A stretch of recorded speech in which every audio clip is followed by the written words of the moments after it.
welcome to today's episode of The Daily Blend. I am your host, AC, and we are joined in studio today by Leslie Wilbers, who is the managing partner of LaBrunerie Financial. How are you? I'm wonderful, Adonica. How are you? I am good. Well, it is good to meet you in person. Yes, I know. You probably just see me via website, and that's about it. I was going to say I've seen you via website. We've emailed back and forth, but you're here filling in for our friend Alex. Yes. And so it's good to talk to you face to face. Yes. Thank you very much for having me today. I'm looking forward to talking about two of my favorite topics, budgeting and legacy planning. Yeah, budgeting. Yes. Let's talk about some budgeting. So first off, budgeting should not have a negative connotation to it. Why does it? I know, because no one wants to have to be set within a limit. And but unfortunately, that's how we survive, and that's also how we grow wealth. And you're never done budgeting.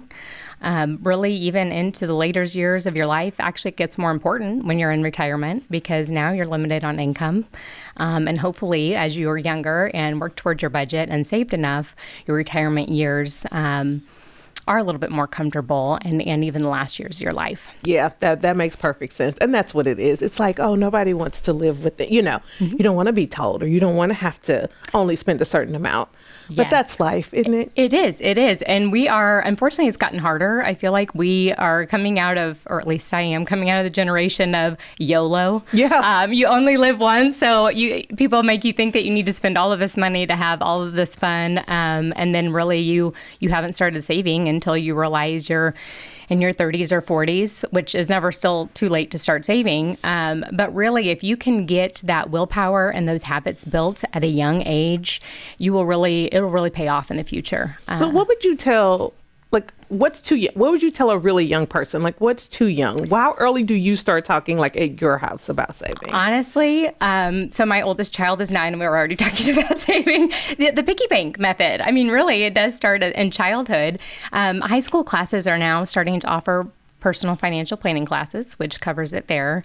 And that's really, I think, when it begins. When you first get that job, and then you start having your own expenses, which can start, as young as 15, 16 years old, learning how to pay for the gas or pay for the insurance on the car or the car itself. And then it doesn't stop. Once you can start saving for retirement or saving for future goals that you might have, whether it be a house or a car, retirement is hard for people to imagine because sometimes it can be so far off. Yes. But the power of compound interest, so if you can start saving at a young age, it makes it a lot easier to obtain those goals when you hit retirement. Yeah, that's very true. And I don't think for me it's never been more true than when we were saving for our daughter who's in college now to go to college. And we started it back when she was in elementary school. Yeah. And you don't see the benefits of it really. You're just putting it away until it's time to write the check. Yes. And then it doesn't feel so painful. Yes, exactly. It's there. Because you saved for it. You planned for it. And that really, that truly leads into my next topic of legacy planning. So you can't really leave a legacy if you didn't save and build for yourself all those years. And hopefully your money outlives you and you have something to pass down to your loved ones. Sometimes that's not always the case. But if you're not leaving a financial legacy, you're leaving the legacy of the traits and characteristics of being able to say no to certain things and having the willpower to save and being dedicated and hardworking. Yeah, I love that. And I love that you put it that way, because you're right. Not everybody will have a financial piece to leave, right? But there are things that you can teach your children and that you can instill in them. There are some practices that you can instill in them now, like what you're talking about right now. Yeah. That's legacy as well. Yes. It absolutely is. And I feel like both of those topics are foundational for our firm.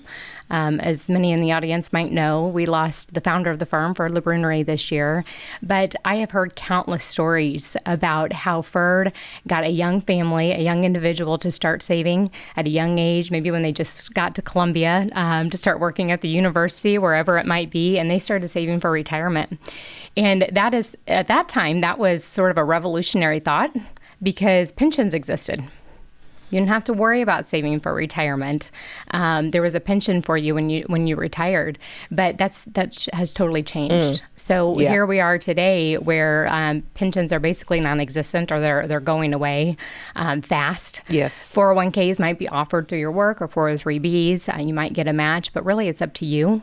And I really wouldn't count on Social Security either to live the lifestyle you might want to live in retirement. So starting at a young age and putting those funds aside for the future is really important. So what would you recommend for somebody who is young? Let's say, you talk about somebody who's got that first job, or maybe somebody who is a new college graduate or whatever, who's listening, and they're thinking, where do I put this? Where do I put this money, or how much do I put away?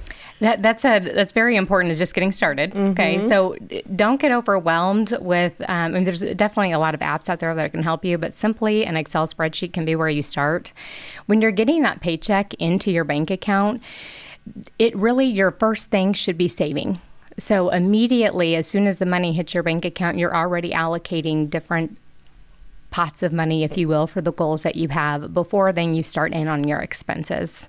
And then from there, you might have to say no to some expenses to be able to make sure that you're still being able to save for your future goals. And another thing to think of too, Adonica, is I'm using the word you have to say no to other things, but you can also say yes by saying no to something else, or start coming up with ways to make more money. Yeah. We live in a day and age where you can get on Facebook Marketplace and sell things. So you can find other ways to make money to be able to say yes to the things that you want. That is very true. And that's a very great way to look at it, because you don't have to just say, oh, this is not that day and age anymore. Yeah. There are other ways. Yes. There are other ways. So find something creative. Exactly. Other ways to do things. Leslie, what a great conversation. Thank you so much for coming. Thank you. And check out our website for other budgeting tips or events that we might be having this year. Thank you, Leslie. Thank you. This is your Be Well moment by Burrow Behavioral Health.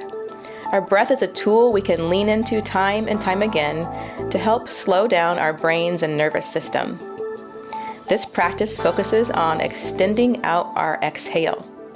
So breathe in, 2, 3, 4, hold, 2, 3, 4, 5. Exhale, 2, 3, 4, 5, 6, 7. Take as many breaths as you deserve in this moment.